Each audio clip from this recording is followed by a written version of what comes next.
Hello there, welcome back to my channel. Today we're diving into the delicious world of spicy shredded chicken delight. Let's jump right in.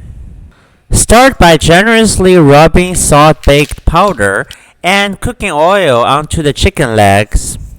Let it soak in all that goodness for about half an hour. Place green onion segments and ginger slices on a plate, then lay the marinated chicken leg on top. Now let the magic happen in the electric pressure cooker for a nice relaxing half-hour steam.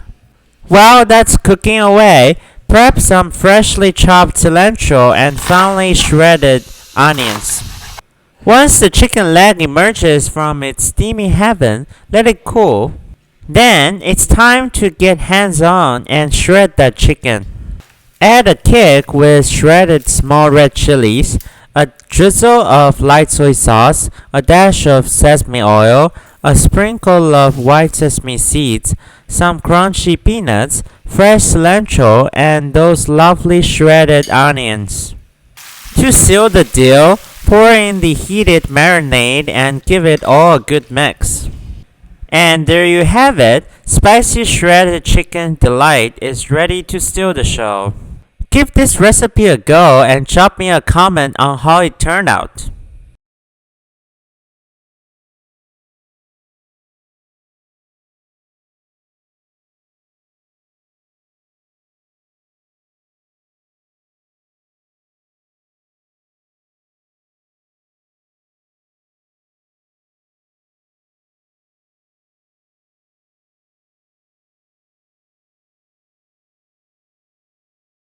Thanks a bunch for tuning in, and I'll catch you in the next one.